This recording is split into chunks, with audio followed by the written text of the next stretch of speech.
Hello everyone, आज हम शुरू करने जा रहे हैं विज्ञान कक्षा 6 का चैप्टर नंबर 4, जिसका नाम है वस्तुओं के समूह बनाना। तो चलिए देखते हैं इस पाठ के अंदर क्या क्या है। वस्तुओं के समूह बनाना। हमारे चारों ओर की वस्तुएं। हमने देखा है कि हमारे भोजन तथा वस्त्रों में बहुत अधिक विविधता होती है। हर स्थान पर उसी प्रकार की विविधता वाली अनेक वस्तुएं होती है। जैसे कि हमने देखा है कि हमारे पहनने के वस्त्रों में हम कभी सूट पहन लेते हैं, कभी साड़ी पहन लेते हैं, कभी जीन्स पहन लेते हैं, तो उनमें बहुत सारी विविधताएं पाई जाती है। इसी तरह से अगर हम अपने भोजन की बात करें, कभी हम ब्रेड खाते हैं, कभी रोटी खाते हैं, कभी हम चावल खाते हैं, कभी दाल। तो इस तरह से हमारे भोजन से लेकर हमारे जो पहनने के कपड़े हैं, इवन हमारे आसपास जितनी भी चीजें हैं, सब चीजों में विविधता पाई जाती है। विविधता क्या होती है? अलगपन, मतलब कि उसमें विविधपन होता है, वो एक दूसरे से अलग दिखाई देते हैं, एक जैसी नहीं होती। हर स्थान पर इस प्रकार की विविधता वाली अनेक वस्तुएं होती हैं। हम अपने चारों ओर कुर्सियां, बैलगाड़ी, साइकिल, खाना पकाने के बर्तन, पुस्तकें, वस्त्र, खिलौने, जल, पत्थर तथा अन्य बहुत सी वस्तुएं देखते हैं। इन सभी वस्तुओं की आकृति, रंग, वर्ण और गुण भिन्न भिन्न होते हैं। अपने चारों ओर देखिए तथा गोल आकृति की वस्तुएं पहचानिए। हमारी इस सूची में विभिन्न प्रकार की गेंद जैसे रबड़ की गेंद, फुटबॉल तथा कंचे सम्मिलित हो सकते हैं। यदि हम अपनी सूची में लगभग गोल वस्तुओं को भी सम्मिलित कर ले तो इसमें सेब, संतरे, घड़े जैसी वस्तुओं को भी रखा जा सकता है। अगर हमसे कहे कि सिर्फ पूरी की पूरी गोल होनी चाहिए तो क्या क्या चीजें होती है? जैसे कि कोई रबड़ की गेंद हो सकती है, फुटबॉल हो सकती है, कंचे होते हैं, ये पूरी तरह से गोल होते हैं। लेकिन अगर हम कहें कि लगभग गोल का मतलब जो पूरे गोल ना हो, थोड़े बहुत उसके अंदर गोलाई का आभास होता हो। जैसे कि संतरा हो गया हमारा, घड़ा हो गया हमारा, सेब हो गया, ये क्या होते हैं? लगभग गोल होते हैं। मान लीजिए हम ऐसी वस्तुओं पर ध्यान दे रहे हैं जिन्हें खाया जा सकता है, तब हम इस सूची में उन सभी मदों को सम्मिलित कर सकते हैं जिन्हें हमने अध्याय 1 की सारणियों 1.1, 1.2, 1.3 में सूचीबद्ध किया था। क्योंकि अध्याय 1 हमारा क्या था? भोजन से संबंधित था। उसके अंदर हमने भोजन की विभिन्न सूचियां बनाई थी। यह भी हो सकता है कि जिन गोल वस्तुओं की सूची हमने अभी बनाई है, उनमें से कुछ वस्तुएं इस समूह में सम्मिलित हो सके। जैसे कि अगर भोजन खाने वाली चीजों में है, हम सेब रख सकते हैं। जो लगभग गोल वाले हमारी चीजें थी, सेब हो गया हमारा, संतरा हो गया, इनको हम इसके अंदर रख सकते हैं भोजन में। तो क्या समूह मतलब कि एक तरह की चीजों को एक साथ इकट्ठा करके रखना, या जिनके अंदर कुछ गुण समानता रखते हैं, उन गुणों वाली वस्तुओं को एक साथ रखना क्या कहलाता है? समूहीकरण या फिर समूह बनाना कहलाता है। मान लीजिए हम प्लास्टिक की बनी वस्तुओं का एक समूह बनाना चाहते हैं। बाल्टियां, लंच बॉक्स, खिलौने, जलपात्र, पाइप की नलियां आदि इसी प्रकार की बहुत सी वस्तुओं को इस समूह में स्थान मिल सकता है। अतः वस्तुओं के समूह बनाने के बहुत से ढंग है। उपयुक्त उदाहरण में हम वस्तुओं के समूह में उनकी आकृतियों तथा जिस पदार्थ से वे बने हैं के आधार पर बांट सकते हैं। या तो जैसे कि कोई चीज लोहे की बनी हो सकती है, उसके अकॉर्डिंग उसको बांटा जा सकता है। जैसे बहुत सारी चीजें लोहे की, जैसे लोहे की बाल्टी हो सकती है हमारे, लोहे का गिलास हो सकता है, लोहे के बर्तन हो सकते हैं, लोहे का गेट, दरवाजा, कुंडिया, कील, इस तरह की बहुत सारी चीजें हैं। तो अगर पदार्थ के अनुसार बांटे तो वो अलग अलग हो गया। दूसरा, अगर हम बांटे उसकी कार्य के अनुसार, जैसे कि भोजन पकाने के बर्तन, उसके अंदर लोहे के बर्तन भी आ सकते हैं, गिलास लोहे का भी आ सकता है, स्टील का भी आ सकता है, प्लास्टिक का भी आ सकता है। पकाने वाले में कढ़ाई हमारी किसी भी पदार्थ की, जैसे कि धातु की जरूरी नहीं है वो लोहे की, वो किसी अन्य धातु की भी बनी हुई हो सकती है। हम किसी भी उसकी आकृति, जैसे कि हम कहे कि गोल वस्तु का हमने पहले भी एग्जांपल लिया था, जैसे कि इसके अंदर गेंद, कंचे, फुटबॉल, ये सारी की सारी अलग अलग वस्तुओं से बनी होती है, लेकिन हम इनको एक ग्रुप में रख सकते हैं क्योंकि इनकी आकृति गोल है।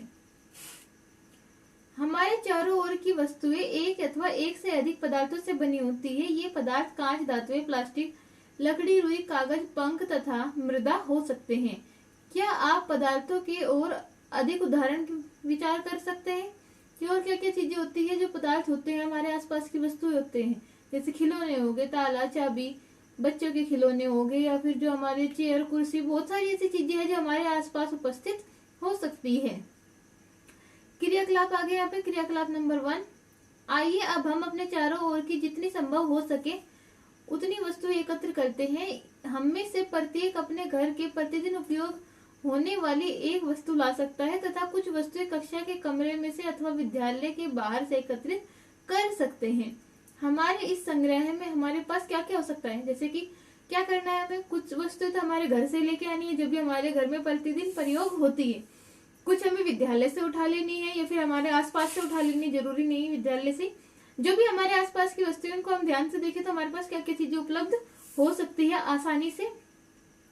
चौक, पेंसिल, नोटबुक, रबड़, डस्टर, हथौड़ा, कील, साबुन, पहिए का आरा, बैट, माचिस की डब्बी, नमक एवं आलू। हम वस्तुओं की एक ऐसी सूची भी बना सकते हैं जिनके बारे में हम केवल सोच सकते हैं।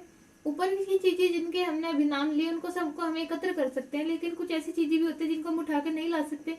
जैसे कि अगर हम सोचे कि दीवार, वृक्ष, दरवाजे, ट्रैक्टर, सड़कें, इनको हम उठा के नहीं ला सकते, लेकिन सूची में नाम तो लिख सकते हैं, सबने देखी हुई, सब जानते भी इन्हें। इस संग्रह में उन सभी वस्तुओं को पृथक कीजिए जो कागज अथवा लकड़ी की बनी है। इस प्रकार आप सभी वस्तुओं को दो समूह में बांट सकते हैं। इनमें एक समूह की सभी वस्तुएं कागज अथवा लकड़ी से बनी होती है तथा दूसरे समूह की वस्तुएं इन पदार्थों से नहीं बनी होती। इस प्रकार हम खाना पकाने में उपयोग होने वाली वस्तुओं को पृथक कर सकते हैं। आइए अब हम कुछ अधिक योजनाबद्ध होते हैं। एकत्र की गई सभी वस्तुओं को सारणी 4.1 में सूची बनाइए। प्रत्येक वस्तु जिन जिन पदार्थों से बनी है उनको पहचानने का प्रयास कीजिए। इतनी लंबी सारणी बनाना जिसमें जितनी वस्तुएं संभव हो सभी उनके अंदर आ सके। उन सभी वस्तुओं के बारे में सूचना एकत्र करके लिखना एक कौतुक हो सकता है। एकत्र की गई वस्तुओं में से कुछ वस्तुओं के पदार्थ के बारे में पता लगाना कठिन कार्य प्रतीत होता है। ऐसे उपकरणों के पदार्थों की पहचान के लिए अपने मित्रों, शिक्षक व अभिभावकों से विचार विमर्श कीजिए। जैसे कि जरूरी नहीं होता कि हर चीज का हमें पता हो कि किस चीज से बनी है। प्लेट का हमें पता हो सकता है, पेन का पता हो सकता है, लेकिन बहुत सी चीजें ऐसे जैसे दीवार किन चीजों से बनती है, कोई अलमीरा है वो किस चीज से बनी है, कोई अगर हम कोई वस्तु उठा ले जिसका हमें ये नहीं पता कि वो खिलौना है क्या है या फिर किस चीज से बना है, तो उसकी पहचान के लिए हम क्या अपने अभिभावकों से मदद ले सकते हैं, अपने शिक्षकों या फिर मित्रों से परामर्श करके मदद ले सकते हैं। तो चलिए देखते हैं, यहाँ पे उदाहरण के लिए 2 एग्जाम्पल दिए गए। वस्तुएं तथा पदार्थ जिनमें ये बनी हुई है। वस्तुएं क्या है, प्लेट या थाली। पदार्थ किन से बनती है प्लेट या थाली, इस्पात से बन सकती है, कांच से बन सकती है, प्लास्टिक। अन्य कोई क्या क्या हो सकते हैं, जैसे कि हमारी एल्यूमिनियम धातु की हो सकती है, ये कांच की हो सकती है, कांच की तो बता दिया, किसी जैसे सोने की, चांदी की या अन्य किसी धातु की या चीनी मिट्टी की हमारी प्लेट या थाली हो सकती है। वस्तुएं दूसरे क्या आ गए, हमारी पेन, प्लास्टिक का हो सकता है, धातु का हो सकता है, लकड़ी का हो सकता है या अन्य किसी भी वस्तु का ये बन सकता है। तो ऐसे हम इसमें और भी एग्जाम्पल अपने जो भी हमारे आसपास की वस्तुएं उनके अकॉर्डिंग लिख लें। बूझो यह जानना चाहता है कि क्या हमने यह पता लगाया कि कुछ पदार्थों का उपयोग एक से अधिक प्रकार की वस्तुओं को बनाने में किया जाता है।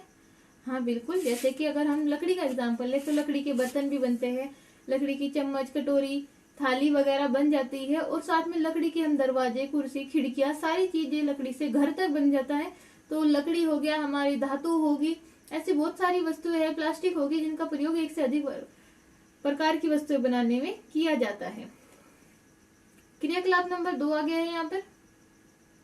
सारणी 4.2 में कुछ सामान्य पदार्थों की सूची दी गई है। इनके अतिरिक्त अपनी जानकारी के और अधिक पदार्थ आप इस सारणी में कॉलम 1 में जोड़ सकते हैं। आप प्रयास करके अपनी जानकारी की दैनिक उपयोग में आने वाली वस्तुओं के बारे में विचार कीजिए जो मुख्यतः उन्हीं पदार्थों की बनी होती है, और उन्हें कॉलम 2 में सूचीबद्ध कीजिए।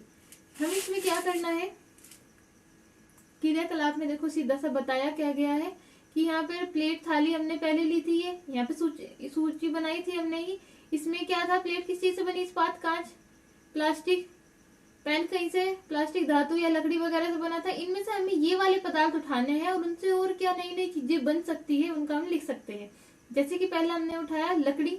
लकड़ी से क्या बन सकता है, कुर्सी, मेज, हल, बैलगाड़ी और इसके पहिए हम लकड़ी से बना सकते हैं। इसके अलावा हम भोजन के बर्तन या घर वगैरह भी लकड़ी से बना सकते हैं। दूसरा हमने ले लिया कागज। कागज से क्या बन सकता है, पुस्तकें, नोटबुक, समाचार पत्र, कैलेंडर, खिलौने, ये कागज से बन सकते हैं। चमड़े से क्या बन सकता है, चमड़े से भी अनेक चीजें बनती है, जैसे कि बैग बन सकता है, चमड़े से बेल्ट बन सकती है, चमड़े के जूते बन सकते हैं, जैकेट बन सकती है, कपड़े और तरह के चमड़े से बनाई जा सकती है। प्लास्टिक का प्रयोग तो विविध है। प्लास्टिक से कुर्सी, मेज, खेल खिलौने, गेट, दरवाजे और बहुत सारी चीजें प्लास्टिक से बनती हैं। रुई का प्रयोग हमने पिछले पार्ट में पढ़ा ही था। तो रुई क्या है, कॉटन होती है, और कॉटन का प्रयोग क्या किया जाता है, बत्ती बनाने में कर सकते हैं, वस्त्र बनाने में कर सकते हैं, रजाई या बिछौने बनाने के लिए रुई का प्रयोग सामान्यतः किया जाता है। इन सब सारणियों से हमें क्या पता चलता है, पहले हमने वस्तुओं को कई ढंग से समूह में रखा, इसके पश्चात हमने यह पाया कि हमारे चारों ओर की वस्तुएं विभिन्न पदार्थों की बनी होती है। कई बार तो कोई वस्तु एक ही पदार्थ से बनी होती है, तो ऐसा भी अनेक बार होता है कि एक ही वस्तु कई पदार्थों से भी बन सकती है, और फिर एक ही पदार्थ के उपयोग से कई वस्तुएं बनाई जा सकती है। यह कैसे निश्चित किया जाए कि किसी दी गई वस्तु को बनाने के लिए कौन सा पदार्थ उपयोगी होगा या कौन सा पदार्थ उपयोगी हो सकता है। ऐसा लगता है कि अभी हमें विभिन्न पदार्थों के बारे में और अधिक जानकारी प्राप्त करने की आवश्यकता है। जब हमें पदार्थों के बारे में पूर्ण जानकारी होगी तभी तो हम बता सकते हैं कि वो पदार्थ किन चीजों को बनाने के लिए उपयुक्त है, अदरवाइज हम नहीं बता पाएंगे। पदार्थों के गुण। आपने कभी यह जानने का प्रयास किया कि गिलास कपड़े को क्यों नहीं बनाया जाता?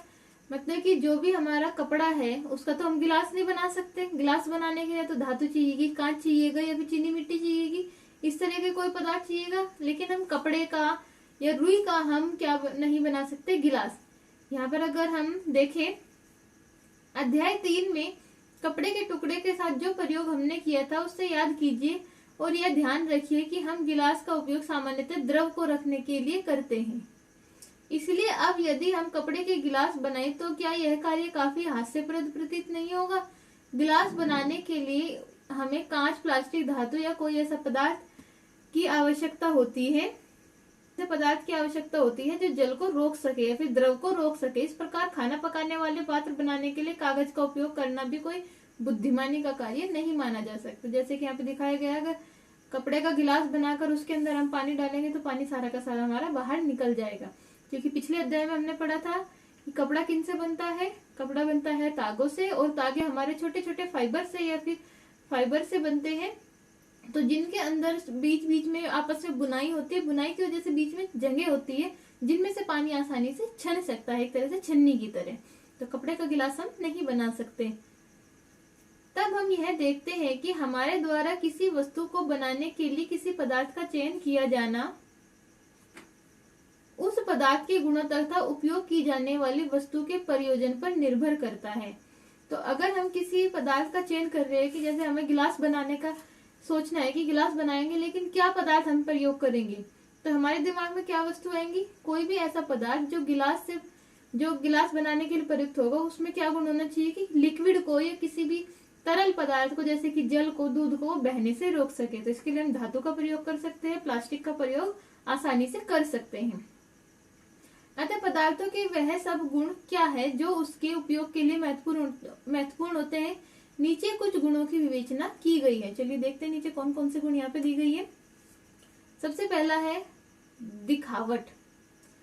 पदार्थ प्राय एक दूसरे से भिन्न दिखाई देते हैं। लकड़ी लोहे से बिल्कुल भिन्न दिखाई देती है, लोहा तांबे अथवा एल्यूमिनियम से भिन्न दिखाई पड़ता है, परंतु फिर भी लोहे, तांबे और एल्यूमिनियम में कुछ समानताएं हो सकती है जो लकड़ी में नहीं पाई जाती। कौन कौन सी समानताएं होती है?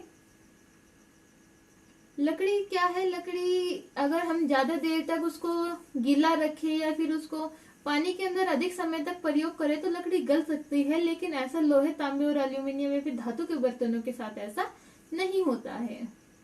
अब नंबर 3, विभिन्न पदार्थों गत्ता, लकड़ी, तांबे का तार, एल्यूमिनियम की शीट और चौक के छोटे छोटे टुकड़े एकत्र कीजिए। क्या इनमें से कोई चमकीली दिखाई पड़ती है? अगर हम ध्यान से देखें तो जितनी भी धातु होती है उनके अंदर चमक पाई जाती है, और जो हमारा गत्ता, लकड़ी या फिर जो चौक के टुकड़े हैं उनके अंदर चमक नहीं होती है। चमकीले पदार्थ को एक समूह में पृथक कर लीजिए। तो तांबे का तार, एल्यूमिनियम की शीट, ये एक समूह के अंदर आ जाएंगे। अब जैसे कि आपके शिक्षक प्रत्येक पदार्थ को 2 भागों में काटे, ताजे कटे पृष्ठों को ध्यान से देखिए। आपने क्या पाया? क्या इन पदार्थों में कुछ के ताजे कटे पृष्ठ चमकीले हैं? इन वस्तुओं को भी चमकीले पदार्थों के समूह में सम्मिलित कीजिए।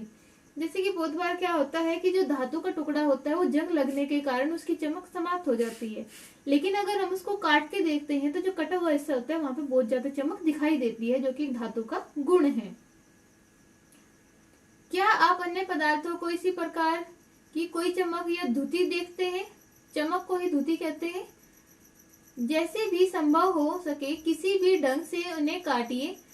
ऐसा आप कक्षा में जितने भी पदार्थ के साथ कर सकते हैं कीजिए।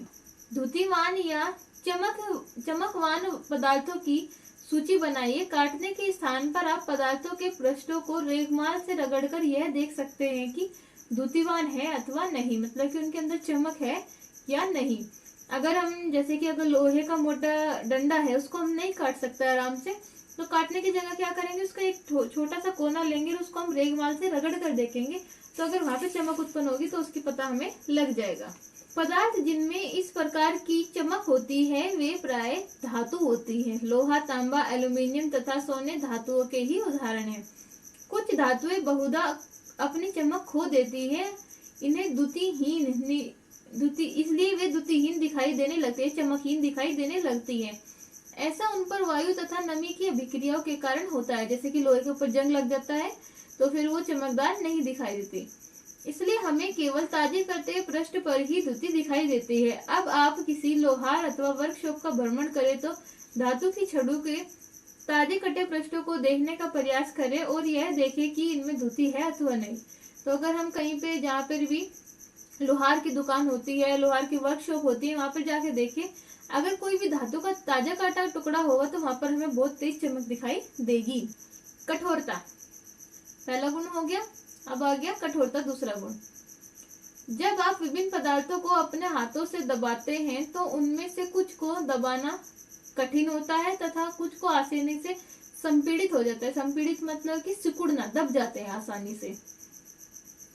धातु की एक चाबी लीजिए और इसमें लकड़ी, एल्यूमीनियम, पत्थर का टुकड़ा, कील, मोमबत्ती, चौक, अन्य पदार्थ कोई अथवा वस्तु के पृष्ठों को खरोचने का प्रयास कीजिए। जैसे कि हमने धातु की कोई चाबी ले ली या फिर कील ले ली, इस कील का प्रयोग हमें क्या करना है, इससे हम लकड़ी को खुरच कर देखेंगे, एल्यूमिनियम के टुकड़े को, पत्थर के टुकड़े को, कील को, मोमबत्ती को, चौक को, इनको बारी बारी से सबको अलग अलग खुरच कर देखेंगे तो हम क्या पाएंगे, यही पाएंगे कि जो पत्थर का टुकड़ा, एल्यूमिनियम है, ये हम नहीं खुरच पा रहे हैं, लेकिन जो मोमबत्ती है, लकड़ी है, चौक है, इनको हम आसानी से खुरच पा रहे हैं। आप कुछ पदार्थों को आसानी से खरोच सकते हैं जबकि कुछ अन्य पदार्थों को इतनी आसानी से नहीं खरोचा जा सकता। वे पदार्थ जिन्हें आसानी से संपीड़ित किया अथवा खरोचा जा सके वे कोमल पदार्थ कहलाते हैं। अगर आप दबाने का भी प्रयास करें तो बहुत से पदार्थ होते हैं जो आसानी से दब जाते हैं। जैसे कि मोमबत्ती को अगर तुम अपनी उंगलियों के बीच में भी दबाओगे तो भी वो दब जाएगी, लेकिन पत्थर के टुकड़े को तुम नहीं दबा सकते। तो जो आसानी से दब जाए या फिर खरोचे जा सके वे क्या होते हैं, कोमल होते हैं, और जो आसानी से खरोचे नहीं जा सकते वे कठोर होते हैं। उदाहरण के लिए रुई अथवा स्पंज कोमल है जबकि लकड़ी कठोर होती है। दिखावट में पदार्थों में विभिन्न गुण हो सकते हैं जैसे द्युति, कठोरता, खुरदरापन या रुक्ष अथवा चिकनापन। क्या आप अन्य गुणों के बारे में सोच सकते हैं जो किसी पदार्थ की दिखावट का वर्णन करते हैं? तो हमने क्या क्या पढ़ लिया, यहाँ पे द्युति पढ़ ली, फिर चमक पढ़ ली, दूसरी हमने कठोरता पढ़ ली। इसके बाद आता है खुरदरापन। अगर हम किसी वस्तु के ऊपर छू कर देखें तो कुछ वस्तुएं बहुत ज्यादा चिकनी व सपाट होती है तथा कुछ वस्तुएं बहुत ज्यादा खुरदरी होती है।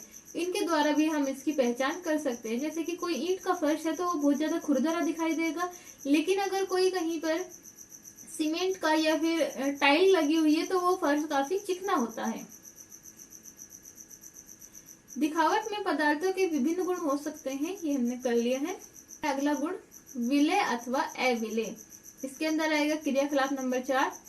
कुछ ठोस पदार्थों जैसे चीनी, नमक, चौक पाउडर, बालू तथा लकड़ी के बुरादे के नमूने एकत्र कीजिए। कांच के 5 गिलास लीजिए। प्रत्येक गिलास के लगभग 2/3 भाग में जल भरिए।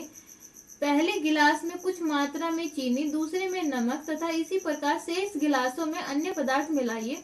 प्रत्येक गिलास की अंतः वस्तु को चम्मच से विलोडित कीजिए। धीरे धीरे हिलाइए। कुछ मिनट तक प्रतीक्षा कीजिए। प्रेक्षण कीजिए और पता लगाइए कि जल में मिलाए गए पदार्थ का क्या होता है। तो इसके अंदर हमें क्या करना है, हमें 2-3 सी चीजें लेनी है, जैसे कि चीनी, नमक, चॉक पाउडर, बालू, लकड़ी का बुरादा। इनको क्या करना है, पानी का 3/4 या फिर 2/3 भाग, मतलब कि पूरे से थोड़ा सा कम भाग भरना है, उसमें अलग अलग गिलास में 1-1 चम्मच इनको घोल देना है और फिर देखना है कि उनके साथ क्या होता है, क्या वे पूरी तरह से घुल जाती है या फिर वो उनके अंदर शेष बच जाती है। तो चलिए देखते हैं। विभिन्न ठोस पदार्थों को जल में मिश्रित करना। पदार्थ का नाम इधर दे रखा है और लुप्त होती है या नहीं वो इधर दिया हुआ है हमें। नमक सबको पता है कि अगर हम पानी में घोलेंगे तो लुप्त हो जाता है, फिर खो जाता है, उसी के अंदर घुल जाता है। चीनी भी पानी में पूरी तरह से लुप्त या घुल जाती है। बालू उसके अंदर पूरी तरह से नहीं घुलती है। चॉक पाउडर भी नहीं घुलता। लकड़ी का बुरादा भी पानी में नहीं घुलता है। तो इससे हम और भी चीजों को इसके अंदर घोलकर पानी के अंदर एक्सपेरिमेंट इस तरह के कर सकते हैं। आप यह पाएंगे कि कुछ पदार्थ जल में पूर्णतः लुप्त हो गए, अर्थात घुल गए, विलीन हो गए। हम यह कहते हैं कि ये पदार्थ जल में विलय हैं। अन्य पदार्थ जल के साथ मिश्रित नहीं होते तथा काफी समय तक गिलास में विलोडित करने पर भी जल में लुप्त नहीं होते। ये पदार्थ जल में अविलय हैं। चूंकि जल बहुत से पदार्थों को विलीन कर सकता है, इसलिए हमारे शरीर के प्रकार्यों में इसी की एक महत्वपूर्ण भूमिका है। क्या द्रव भी जल में विलीन हो जाते हैं? जरूरी नहीं है कि सभी प्रकार के द्रव जल में विलीन हो जाए, लेकिन कुछ द्रव होते हैं जो जल में विलीन हो जाते हैं, जैसे सिरका होगा, नींबू का रस होगा, फलों का रस होगा, ये जल में विलीन हो जाते हैं। किंतु अगर हम तेल या फिर किसी भी प्रकार के ऐसी तेल का या घी का प्रयोग करेंगे विलय करने के लिए, तो वो विलय नहीं होगा। तो यहाँ पे आ जाता है हमारा क्रियाकलाप नंबर 5। सिरका, नींबू का रस, सरसों का तेल अथवा नारियल का तेल, मिट्टी का तेल, अन्य किसी द्रव के नमूने एकत्र कीजिए। कांच का एक गिलास लीजिए, इसे आधा जल से भरिए। अब इसमें चम्मच भरकर कोई द्रव मिलाइए और भली भांति विलोडित कीजिए। विलोडित मतलब कि इसको अच्छी तरह से घुमाना है। इसे 5 मिनट के लिए छोड़ दे। परीक्षण कीजिए कि क्या यह द्रव जल में मिश्रित हो जाता है। तो हमें क्या करना है कि अलग अलग गिलास लेने हैं, उनके अंदर जल लेना है। जल में एक के अंदर सिरका, एक में नींबू, एक में सरसों का तेल, एक में नारियल का तेल, मिट्टी का तेल, अलग अलग इस तरह से प्रत्येक गिलास में घोलकर देखना है। जितने अधिक अन्य द्रव आपको उपलब्ध हो सके उन सभी के साथ इस प्रयोग को दोहराइए और परीक्षणों को सारणी 4.4 में लिखिए। तो सारणी 4.4 में क्या लिखा गया है, देखो ये यहाँ पर दिया गया है। द्रव भली भांति मिश्रित है या नहीं, यहाँ पे हाँ या ना लिखना है। सिरका मिश्रित हो जाता है, नींबू का रस ये भी मिश्रित हो जाता है, सरसों का तेल मिश्रित नहीं होगा, नारियल का तेल भी नहीं होगा और केरोसिन का तेल भी नहीं मिश्रित होगा। तो यहाँ पर बूझो देखो क्या पूछ रहा है या फिर सुझाव दे रहा है। बूझो यह सुझाव देता है कि हम यह भी जान सकते हैं, जांच करनी चाहिए कि हमने क्रियाकलाप 5 में जिन द्रवों का उपयोग किया था, क्या जल के अतिरिक्त किसी अन्य द्रव में भली भांति मिश्रित हो जाते हैं। पहले यह जानने के लिए उत्सुक है कि क्या गैसें भी जल में विलीन होती है। हाँ, कुछ मात्रा में गैसें भी जल में विलीन होती है, जैसे हाइड्रोजन हो सकती है, ऑक्सीजन हो सकती है या फिर अन्य प्रकार की गैस जल में विलीन हो सकती है।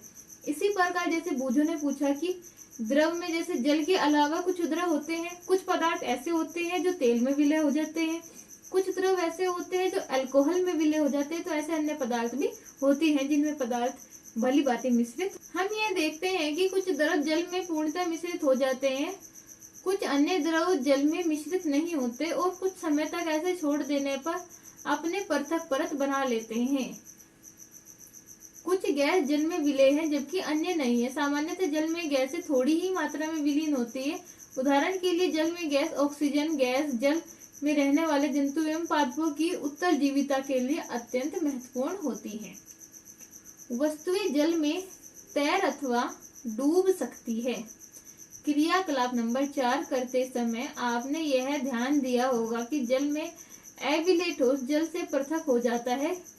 क्रियाकलाप 5 में भी आपने कुछ द्रवों के साथ ऐसा ही होता देखा होगा। इनमें से कुछ पदार्थ जो जल में मिश्रित नहीं हो पाए वे जल के पृष्ठ पर बैठ जाते हैं तथा या फिर उनके पृष्ठ पर तैरने लगते हैं, तथा कुछ ऐसे होते हैं जो गिलास की तली में डूबकर पहुंच जाते हैं। क्या ये सही नहीं है?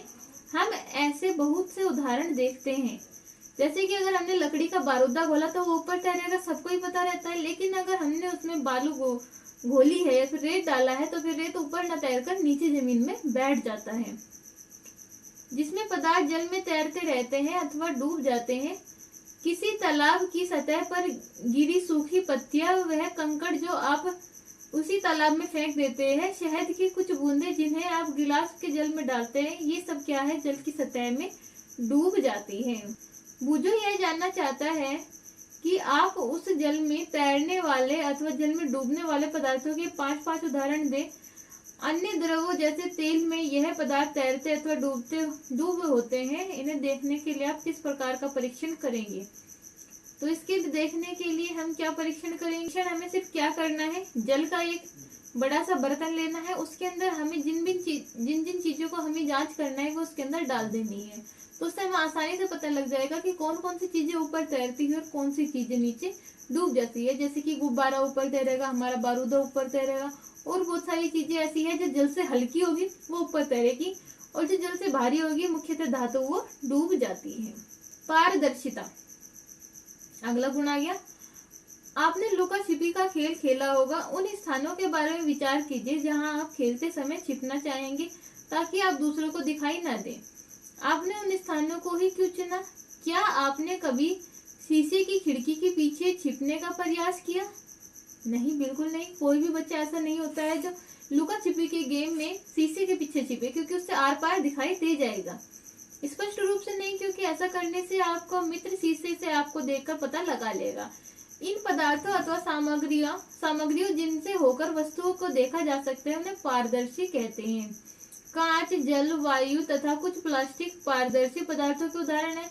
प्राय दुकानदार बिस्कुट, मिठाइयाँ तथा अन्य खाद्य पदार्थों को कांच अथवा प्लास्टिक के पारदर्शी पात्रों में रखना अधिक पसंद करते हैं। क्यों? ताकि खरीदार इन चीजों को आसानी से देख सके। जैसे कि यहाँ पे दिखाई दे रहा है कि एक चीज को हम पारदर्शी रख देते हैं, जिससे कि अगर किसी भी व्यक्ति को कोई चाहिए तो उससे देख के बता सकता है कि मुझे ये वाली चीज यहाँ से खरीदनी है। इसके विपरीत कुछ ऐसे पदार्थ भी हैं जिनसे होकर आप वस्तुओं को नहीं देख सकते। इन पदार्थों को क्या कहते हैं? अपारदर्शी। जैसे कि दीवार के आसपास कोई लकड़ी का या लोहे का दरवाजा, उसके आस पास हम किसी को नहीं देख सकते, वो क्या कहलाएंगे? अपारदर्शी। यहाँ पर देखो चित्र में समझाया गया है। ये पदार्थ है जिसमें पीछे का चेहरा नहीं दिखाई दे रहा, तो ये क्या है? अपारदर्शी। जिसमें पीछे का चेहरा आर पार बिल्कुल दिखाई दे रहा है, पारदर्शी। और जिसमें देखो हल्का सा पता लग रहा है कि आभास हो रहा है कि हाँ वहाँ पीछे कुछ है, लेकिन ये पता नहीं लग पा रहा है कि क्लियरली क्या है, तो वो क्या है? पारभासी। सिर्फ हमें आभास हो रहा है कि दूसरी साइड कोई चीज है। आप यह नहीं बता सकते कि बंद लकड़ी के बॉक्स, गत्ते के डिब्बे अथवा धातु के पात्र के भीतर क्या रखा है। लकड़ी, गत्ता तथा धातुएं अपारदर्शी पदार्थों के उदाहरण हैं। क्या अब हम यह समझते हैं कि हम बिना किसी भ्रांति के सभी पदार्थों एवं वस्तुओं को पारदर्शी अथवा अपारदर्शी के समूह में कर सकते हैं? बिल्कुल, हम ऐसा बिल्कुल कर सकते हैं। हम उनके आर पार देखकर उनको बता सकते हैं कि कौन सा पारदर्शी है और कौन सा पारदर्शी नहीं है। और अगर हमें ऐसा पता है तो फिर हम उनको अलग अलग समूह में भी वर्गीकृत कर सकते हैं। अब आएगा क्रियाकलाप नंबर 6। कागज की एक शीट लीजिए और इससे होकर किसी प्रदीप्त बल्ब को देखिए।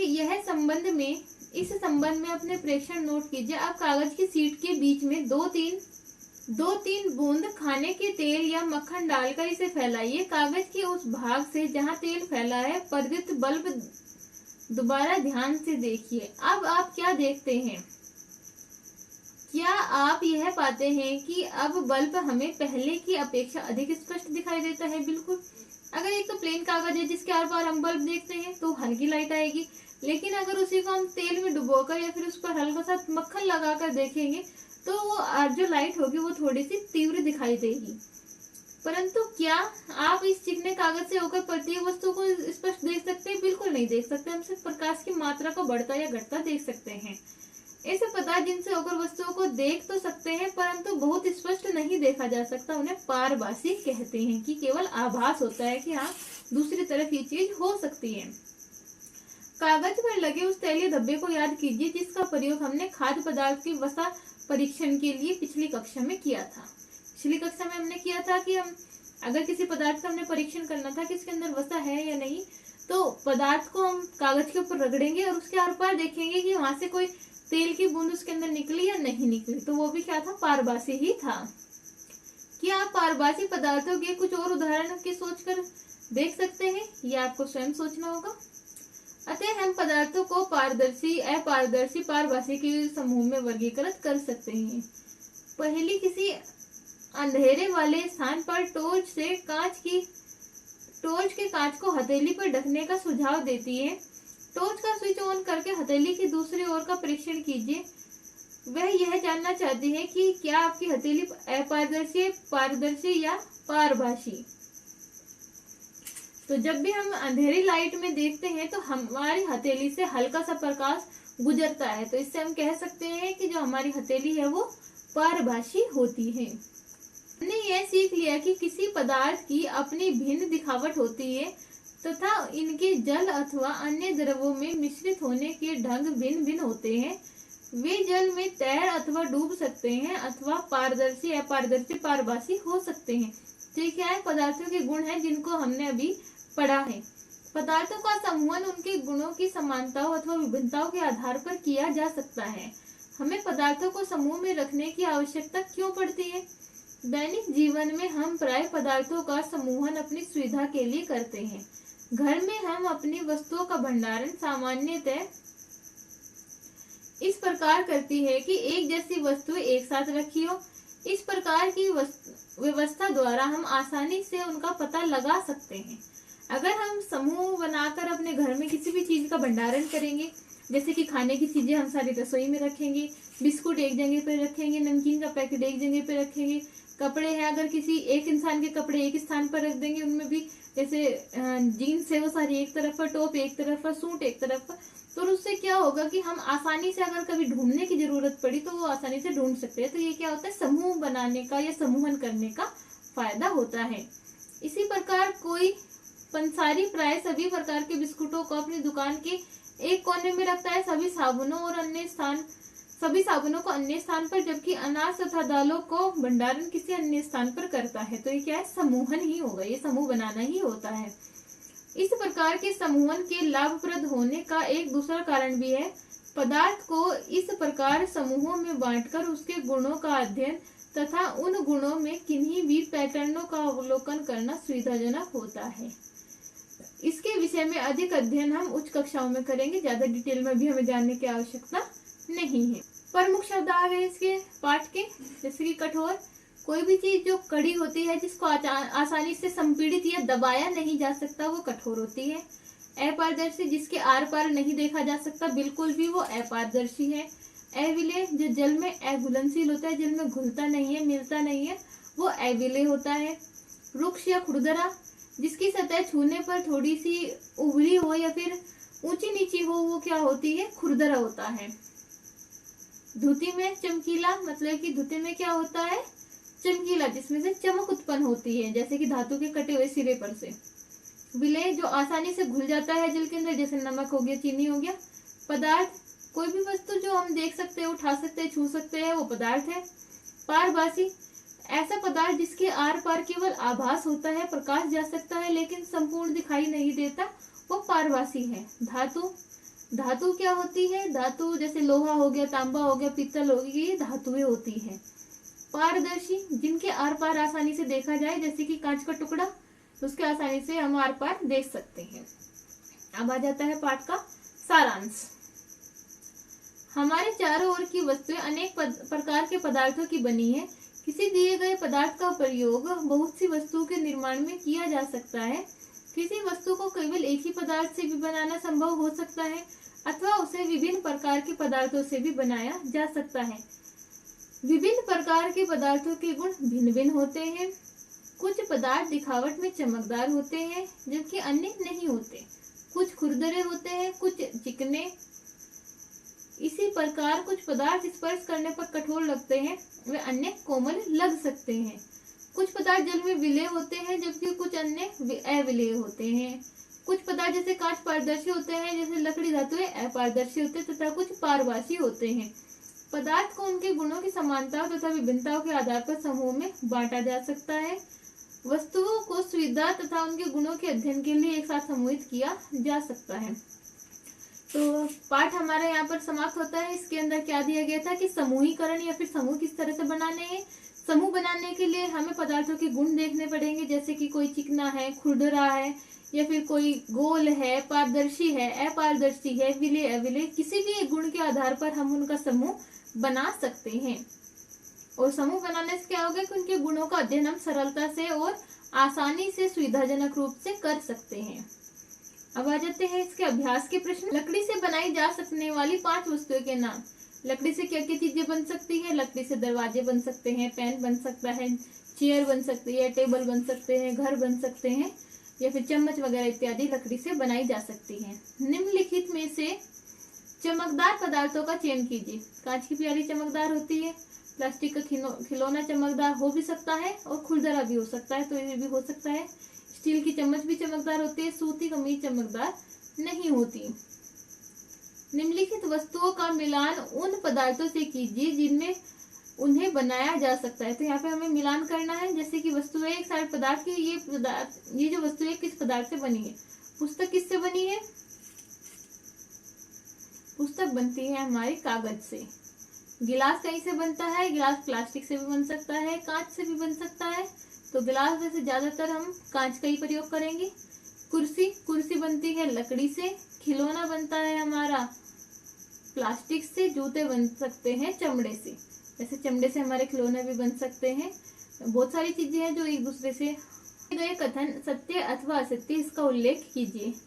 पत्थर पारदर्शी होता है जबकि कांच अपारदर्शी होता है। बिल्कुल पत्थर क्या है? ये बिल्कुल गलत है, क्योंकि कांच पारदर्शी होता है, आर पार देख सकते हैं, पत्थर के आर पार हम नहीं देख सकते, इसलिए पत्थर अपारदर्शी होता है। नोटबुक में धुती होती है जबकि रबड़ में, इरेजर में नहीं होती। नोटबुक में कोई धुती नहीं होती, रबड़ में भी नहीं होती, तो ये हमारा गलत है। चाक जल में विलीन हो जाती है, नहीं होती। चौक जल में नहीं घुलती, तो ये भी गलत है। लकड़ी का टुकड़ा जल में तैरता है, हाँ तैरता है। चीनी जल में विलय नहीं होती, हो जाती है, तो ये भी गलत हो गया। तेल जल के साथ मिश्रणीय है, नहीं, मिश्रण नहीं बनता है। बालू रेत में निश्चादित हो जाता है। निश्चादित होने का मतलब है नीचे बैठ जाता है, तो हाँ बिल्कुल। सिरका जल में विलीन हो जाता है, हाँ बिल्कुल। कुछ वस्तुओं तथा पदार्थों के नाम दिए गए हैं। जल, बास्केटबॉल, संतरा, चीनी, ग्लोब, सेब तथा मिट्टी का घड़ा। गोल आकृति तथा अन्य आकृतियां इनमें से छांटनी है, समूह बनाने हैं इनमें से खाद्य व अखाद्य। जैसे कि अगर हम यहाँ से गोल वाला करें तो गोल कौन कौन से हो सकते हैं? बास्केटबॉल हो सकती है, संतरा भी हमारा लगभग गोल होता है, ग्लोब गोल होता है, सेब गोल है, तो ये क्या होगी? हमारे गोल वस्त्र आ गए, गोल वस्तुएं आ गई। दूसरा, अगर हम इनमें से खाद्य पदार्थ की सूची बनाए तो खाद्य पदार्थ क्या क्या हो जाएंगे? इनमें से संतरा, चीनी, सेब, ये हमारे खाद्य पदार्थ हो जाएंगे। तो इसी प्रकार जैसे कि ऐसी कोई अन्य समूह भी हम इनका बना सकते हैं। जल में तैरने वाली जिन वस्तुओं को आप जानते हैं उनकी सूची बनाइए। जांच कीजिए और देखिए कि क्या वे तेल अथवा मिट्टी के तेल पर तैरती हैं। जल में तैरने वाली जिन वस्तुओं को आप जानते हैं उनकी सूची बनाइए। जांच कीजिए और देखिए कि क्या वे तेल अथवा मिट्टी के तेल में तैरती हैं। निम्नलिखित समूह में मेल न खाने वाला ज्ञात कीजिए। कुर्सी, पलंग, मेज, बच्चा, अलमारी। जैसे कि कुर्सी, पेज, मलंग, इसमें पलंग है, मेज है, अलमारी है, इसमें सारी चीजों में क्या अलग है? बच्चा। गुलाब, चमेली, नाव, गदा, कमल। तो गेंदा या कमल, इनमें से देखो गुलाब, चमेली फूल है, गेंदा भी फूल है, कमल भी, लेकिन नाव फूल नहीं है। एल्यूमिनियम, आयरन, तांबा, चांदी, रेत। तो इनमें से क्या चीज अलग होगी? रेत, क्योंकि बाकी सारी धातुएं हैं। चीनी, नमक, रेत, कॉपर, सल्फेट, ये सारे के सारे क्या है? रसायन, केवल रेत को छोड़कर। तो ये चैप्टर हमारा चैप्टर नंबर 4 वस्तुओं का समूह बनाना यहाँ पर समाप्त होता है। फिर मिलते हैं अगले वीडियो के साथ, अगले चैप्टर के साथ। वीडियो पसंद आई है तो लाइक करें, शेयर, सब्सक्राइब करना न भूलें।